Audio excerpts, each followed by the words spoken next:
잠언 말씀을 묵상하면서 우리의 삶에 직접적으로 꽂히듯이 하나님께서 솔로몬을 통하여 권면하시고 깨닫게 하시는 말씀을 붙잡고 있습니다.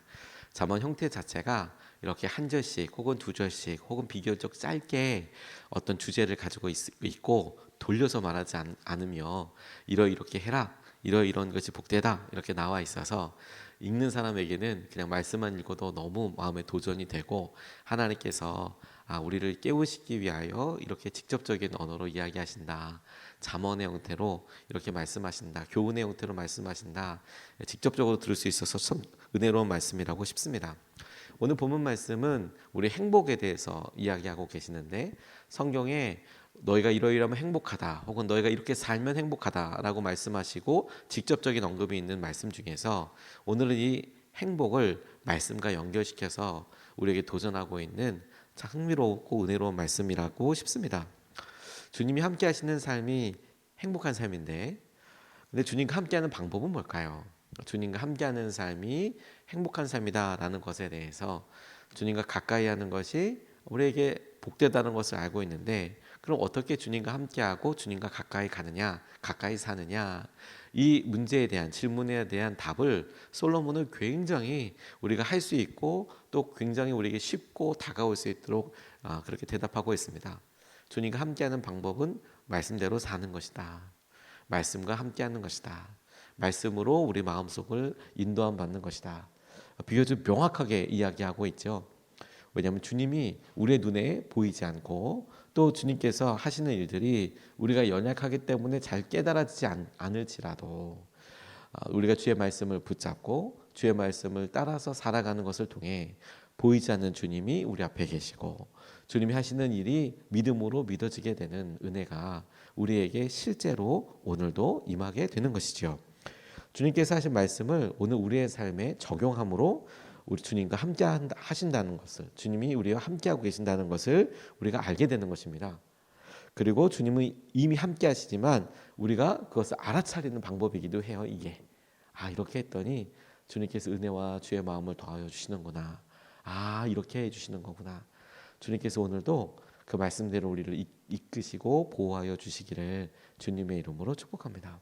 오늘 본문 말씀의 첫 번째로 우리가 붙잡고 기도하고 싶은 것은 오늘 본문에 나와 있는 행복과 형통의 비결에 대해서 우리가 그대로 말씀을 붙잡고 기도하고 싶습니다.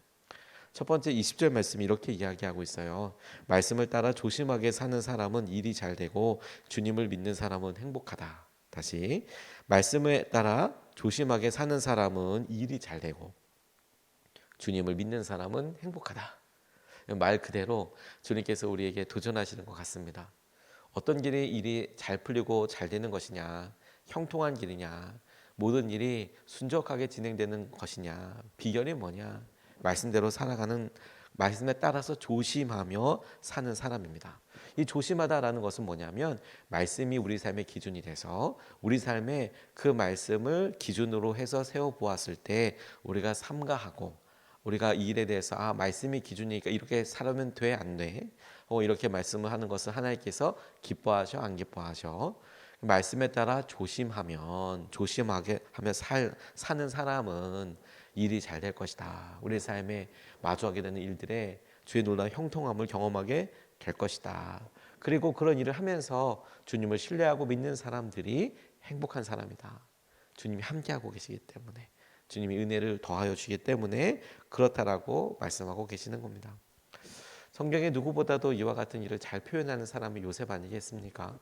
요셉이 어느 곳에 가든지 하나님께서 그와 함께 하심으로 형통하였다라고 이렇게 나와 있는데 그의 형통의 비결이 뭐냐면 하나님이 살아계시는 것을 알고 하나님께서 말씀하셨던 것을 내가 알기 때문에 자신의 삶을 삼가 조심하여 말씀에 따라 조심하여서 사는 사람을 통해서 주위에 있는 사람들이 요셉과 함께하는 하나님을 알아차렸을 뿐만 아니라 요셉의 삶에 그가 노예였어도 그가 죄수였어도 하나님께서 지켜주시고 혹은 예비하신 은혜를 경험할 수 있더라라는 것을 우리가 잘 보게 되는 것이죠.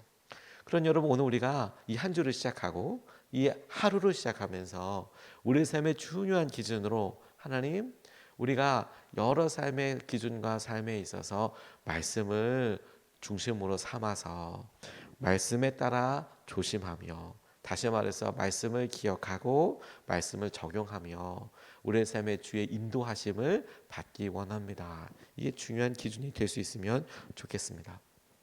그리고 말 그대로 주님의 말씀을 따라 삶으로 우리 일이 잘 되었으면 좋겠습니다. 하나님의 뜻대로 이루어질 것이기 때문에 우리가 다시 한번 믿을 수 있는 것이죠. 하나님께서 자신의 계획을 이루어 가시는 데 있어서 순종하는 사람들을 통해서 뜻을 드러내실 뿐만 아니라, 그리고 모두가 하나님의 뜻을 나타내는, 모두에게 하나님의 뜻을 나타내는 통로가 되는 것입니다. 제가 참 좋아하는 분 중에서 영적으로 참 큰 도전을 받은 사람 중에서 노르위치의 줄리안이라는 그런 여성분이 계시는데, 오래전에 사셨던 분입니다. 하나님께서 지금도 함께 하시고 이끌어 오신다는 것을 믿으면서 믿음으로 살아갔던 그런 여성분이신데, 이분이 14세기 때 살았던 분이에요. 당시 흑사병이 창궐했고, 그런데 뭐 여성으로서 할 수 있는 일이 뭐 거의 없지 않겠습니까? 이게 당시의 과학과 의술로는 원인도 모르고 어떻게 피해야 될지도 모르고 어떻게 해야 되는지도 전혀 모르던 때였습니다. 이유를 전혀 모를 때였었거든요. 흑사병이 창궐해서 사랑하는 사람들이 다 죽어나가는데, 이 여인이 소망을 잃지 않고 그런 혹독한 상황들 가운데에서도 오히려 하나님을 예배하고 노래했던 그런 시편가도 같은 그의 노래가 남아 있는데, 이런 내용이에요. 다 잘 될 것입니다. 다 잘 될 것입니다. 모든 것이 다 잘 될 것입니다. 하나님은 네가 그 어떤 폭풍우도 그 어떤 수고도 그 어떤 질병도 모르게 않겠다고 하지 않으셨습니다. 하나님은 네가 그런 것들에 정복당하지 않을 것이다라고 말씀하셨습니다. 다시 말해서 우리가 삶에 가면서 폭풍우도 안 만나고 어떤 수고도 없는 이런 삶이 아니라, 폭풍우를 만날 수도 있고 지난한 수고를 할 수도 있고 심지어 어떤 질병을 만날 수도 있지만, 성경이 말씀하는 것은 안 만나는 게 아니라 만날 수도 있지만 그런 것들이 너를 꺾지 못할 거야. 하나님께서 함께하고 계시고 정복당하지 않을 거야 너희들이. 그 말이 제게 큰 은혜이더라고요. 살면서 우리의 삶에 경험되는 여러 일들이 있지요. 그리고 그것이 퍽이나 아프죠. 왜냐하면 어떤 일도 어떤 어려움도 생전 처음 경험하는 것 아닙니까? 비슷한 일을 과거에 겪었다고 하지만 그때는 그때고 지금은 지금인데, 그때의 고통보다 지금의 생생함이 더 우리에게 부담될 수 있지 않겠습니까? 그래서 생전 처음 보는 그런 고통 앞에 우리가 오히려 우리의 믿음이 참 많이 성장하고 성숙했다 싶지만, 어느 순간에는 참 이루 말할 수 없는 신음이 날 만큼 힘들어 할 수도 있죠. 근데 명심한 것 한 가지는 무엇이냐면, 그런 고통이 안 힘든다는 게 아니라 그게 우리를 꺾지 못할 거라는 거예요. 왜?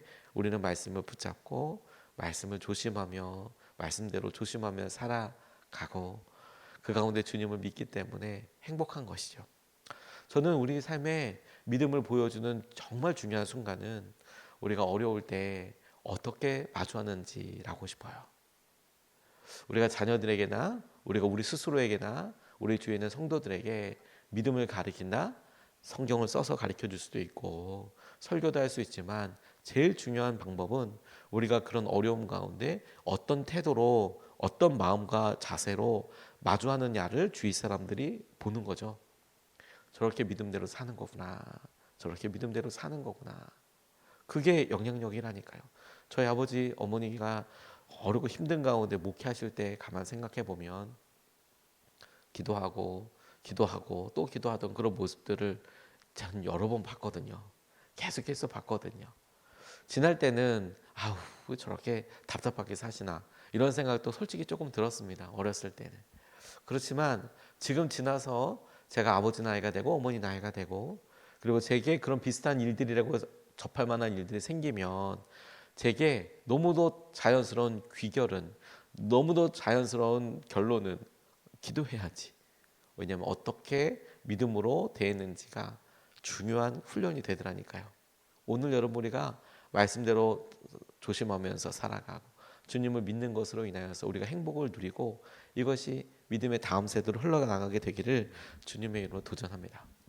두 번째로 주목하고 싶은 것은 지혜로움의 완성이 말이라는 사실을 붙잡고 싶습니다. 지혜로움의 완성은 말이다. 행복과 그리고 형통의 비결은 말씀대로 사는 것이라면 우리에게 지혜로움의 끝판왕, 지혜로움의 완성은 말로써 완성이 된다. 활용점정이라고 하잖아요. 그림을 잘 그려놓고 이거의 완성은 뭘로 되냐면 말, 우리의 행동과 우리의 배려와 우리의 여러 마음이 모아져서 좋은 관계를 맞이하고 혹은 그 말에 있어서 좋은 여러 가지 상황이 있을 때 그것이 아무리 좋고 좋은 과정이 있더라도 그 끝에 말 한마디가 그 완성된 그림을 정말 아름답게 완성할 수도 있고 지금까지 해놨던 것을 확 쏟아버릴 수도 있게 되는 것이죠. 남편한테 아내한테 그렇게 잘해주고 그렇게 잘했지만 마지막 한마디 아니 내가 그럴 줄 알았어 이 말 한마디 그냥 확 다 쏟아버릴 수도 있지 않겠습니까? 21절 말씀이 이렇게 이야기합니다. 마음이 지혜로운 사람을 명철하게 한다. 마음이 지혜로운 사람을 명철하다 한다. 명철한 사람은 다른 사람 아니고 마음이 지혜로운 사람이다. 말이 부드러우면 더욱 많은 지혜를 가르친다. 마음이 지혜로운 사람을 명철하다고 하고 마음이 푸근하고 지혜로운 사람을 명철하다고 하고 말이 부드러우면 더욱 많은 그 지혜, 마음이 부드러워지고 명철이라고 할 수 있는 것들을 더 많은 지혜를 가르친다, 가르칠 수 있다, 전달된다. 혹은 이 전달된 것이 그 사람이 깨닫게 할 수 있다. 내가 말했던 이 지혜가 그 사람도 따를 수 있도록 도전할 수 있다. 이런 의미 아니겠습니까? 어느 분이 조금 된 이야기이긴 하지만 당시에는 공감이 많이 갔어요. 엄마 혹은 아버지, 엄마 아빠의 부모님 혹은 선생님들의 특징이 뭐냐면 학생과 자녀들 입장에서는 옳은 소리를 진짜 기분 나쁘게 하는 기술이 있다. 이런 이야기를 하는데 진짜 마음이 와서 좀 닿았어요. 진짜 옳은 얘기인데 정말 기분 나쁘게 얘기한다. 틀린 말은 아닌데 다 맞는 말인데 부모들이랑 선생님들이 꼭 그렇게 옳은 말을 진짜 후벼 파서 얘기한다.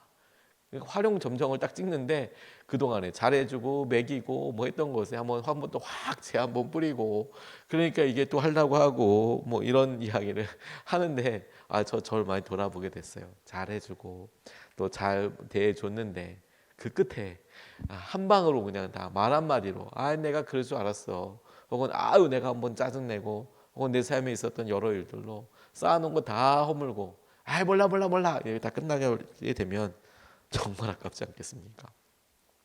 오늘 이 말씀이 딱 그걸 찝어서 이야기하고 계시는 거예요. 더욱 많은 지혜를 가르친다. 말이 부드러우면 지혜를 가르치는 게 목적일 수도 있고 아닐 수 있어도 중요한 것은 그 지혜가 전달되고 그리고 서로 내가 말했으니까 알아들어야 될 거 아니에요. 알아듣게 하고 싶고 가르치고 싶은 거 아니에요. 알려주고 싶은 거 아니에요. 그런데 그렇게 할 때 우리가 말을 어떻게 하냐에 따라서 그게 하나도 전달이 안 될 수도 있을 뿐만 아니라 그것이 100, 200으로 전달될 수도 있더라라는 것이 오늘 우리의 중요한 기준이고 우리의 목표가 좀 될 수 있으면 좋겠습니다. 하나님, 우리가 이것을 사랑하기 때문에 이야기하고 이것을 하나님께서 은혜 때문에 이야기하고 싶은 것인데 이게 잘 전달되게 주십시오. 아무리 옳은 말을 해도 심지어 지혜롭다고 해도 전하는 방법이 거칠다면 전달되지 않지 않겠습니까? 그러니까 지혜로움의 완성을 말이라고 하는 거예요. 저희 어머니가 저를 보시기에 결혼하기 전에 되게 보시기에 조금 답답한 부분이 있으셨어요. 어머니가 보시기에 아들이 아직 장가도 안 갔는데 막 그렇게 하고 싶었던 말이 항상 많으셨던 것 같습니다. 주로 두 가지 이야기를 계속 하셨어요. 부끄럽지만 밥 먹고 다녀라. 아무튼 귀가 따갑더라고. 밥은 먹고 다녀라. 이 얘기를 정말 많이 하시고 다른 하나는 옵션처럼 이제 또 뭐 바뀌어서 좀 나오는데 하나는 제가 너 돈은 잘 쓰고 다니냐. 그러니까 무리하지 말아라. 경제롭게 써라. 지혜롭게 써라. 그거랑 웬만하면 방 정리를 좀 하고 다녀라. 이런 이야기를 좀 많이 하셨어요. 근데 재정적인 것들은 뭐 문제가 있어서라기보다 당시에 사역하고 있으니까 제가 청년들 엄청 많이 사줬거든요.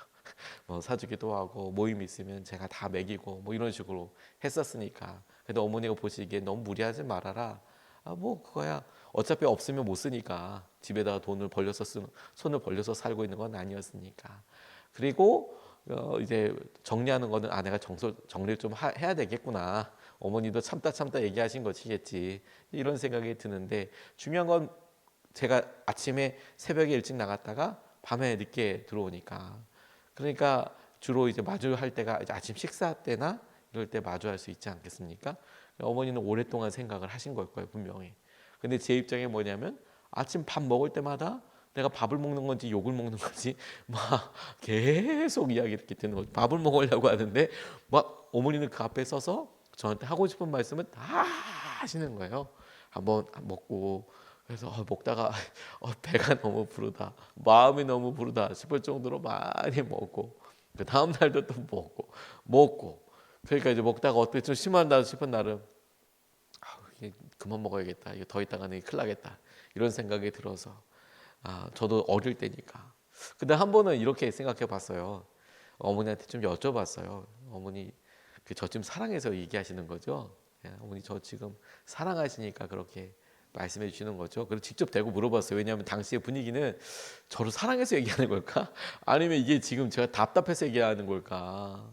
왜 이렇게까지 이야기를 하실까? 이런 생각이 들어서 그냥 밥 먹는 자리 어머니 어차피 앞에 계시니까 본인은 드시지도 않고 저를 밥을 차려주시고 제가 밥 먹는 동안 계속 이야기를 하시니까 저 사랑해서 그러시는 거죠 어머니. 근데 그날 그 말 때문에 정말 어머니와 깊은 이야기를 할 수 있었던 것 같아요.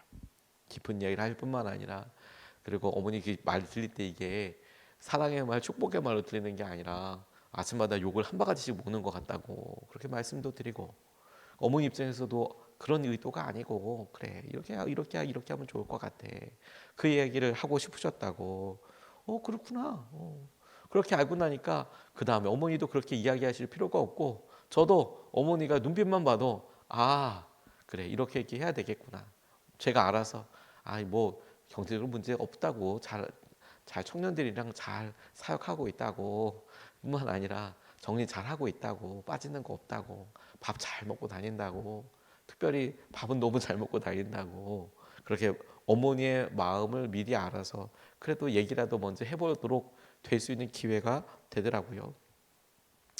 나쁜 뭐 습관은 아니지 않겠습니까? 근데 중요한 것은 말이 부드러우면 지혜가 많이 전달된다면서요. 근데 정말 우리는 그런 지혜가 잘 전달되기를 원하잖아요. 부드럽고 그리고 정확하게 전달되길 원하잖아요. 근데 옳은 말을 기분 나쁘게 할 필요는 없죠. 옳은 말을 바르고 부드럽게 그렇다라고 부드럽게 전달하면 그게 그 사람에게 잘 전달이 되는 거겠죠. 심지어 이것이 생명을 살릴 수도 있습니다. 우리의 말이 잘 살리고 하게 되는 것이. 어느 선생님이 학교에서 롤링페이퍼를 했대요. 그게 뭐냐면 친구들 이름을 쭉 써고 그 친구들 이름한테 장점들을 좀 써봐. 쭉 이렇게 써서 다 내라. 그래서 반 아이들이 친구들 이름을 쭉 쓰고 거기다가 누구누구 어떻다 이렇게 썼대요. 그리고 그걸 다 거두라고 한 다음에 주말 사이에 선생님이 참 정성도 대단하셔서 그걸 사람별로 쭉 다 옮겨서 적어줬대요. 그러니까 반 아이들이 그 반 애들에서 누구 뭐 자기롱 누구 자기롱은 어떻고 누구는 어떻고 이렇게 다 썼을 거 아니에요? 근데 그걸 다 걷어서 자기롱 그리고 모아놓은 걸 쭉 다 써주고 옮겨 적어주고 누구 쭉 옮겨주고 이런 식으로 다 썼답니다. 월요일 날 애들이 그걸 받아보고 마음이 너무 먹먹했대요. 내가 이랬나? 그리고 자기들끼리 돌려보면서 요한이 너한테 그런 장점이 있냐? 너를 그렇게 생각하는 사람도 있어? 그렇게 생각하고 그냥 너무 흐뭇하게 넘어가는 것 같아 보였답니다. 그런데 그 중에 한 청년이 몇 년이 시간이 좀 지난 다음에 전쟁에 참여하게 됐대요. 마크 에크론드라는 그런 청년이 베트남전에서 전사를 하게 됐는데 유해가 당시 집으로 오고 미네소타로 오고 그의 부모님이 갑자기 그 장례를 다 치른 다음에 선생님한테 찾아왔답니다. 보여줄 게 있다고. 그래서 뭐 때문에 그런가 안타까운 가운데에서도 뭐 때문에 그런가 만났더니 이 마크라는 그 청년이 죽었을 때 주머니 속에 이것이 있었습니다라고 하면서 보여주는 게 뭐냐면 선생님이 그때 지갑에 적어주셨던 노트 있지 않습니까? 마크는 어떻고 다 옮겨주셨던 거 그런 롤링페이퍼처럼 장점 쭉 적어놓은 거 그거 쭉 보고 지갑에 이렇게 넣고 다니면서 그게 꼬깃꼬깃해질 때까지 지갑 속에 넣고 다녔다는 거예요. 자기에 대해서 좋은 말 해주는 거, 칭찬해 주는 말. 그런 말을 적고 그가 마지막 죽을 때까지도 어떻게 죽을지는 몰랐지만 그의 삶에 정말 소중한 유품이었던 것 같아서 선생님한테도 꼭 알려주고 싶었다고. 제가 그 얘기 보면서 살짝 들키기도 한 것 같았어요. 왜냐면 저도 그럴 때가 있었거든요. 저한테 해준 말 제 지갑에다 넣어놓고, 그래 난 이런 사람이지, 난 이렇게 보여지지. 말이 또 살릴 수도 있다는 거예요. 말이 부드러우면 많은 지혜를 가르칠 뿐만 아니라, 저는 그것이 우리에게 더 놀라운 능력이 되게 하실 수 있다고 믿습니다. 우리가 이것을 오늘 적극적인 우리의 능력과 하나님의 통로로 쓸 수 있으면 좋겠습니다. 두 가지 말씀을 같이 나눴습니다. 첫 번째, 행복과 형통의 비결, 말씀에 따라 조심하면서 살게 해주십시오. 주님을 믿는 삶을 살게 해주십시오. 오늘 그것이 우리의 기준이 되게 해주십시오. 두 번째, 지혜로움의 완성이 말이다. 오늘 주님 부드럽게 말할 수 있게 해주시고, 말할 때 조심하게 하여 주십시오. 이것을 붙잡고 두 번 나눠서 같이 기도하겠습니다.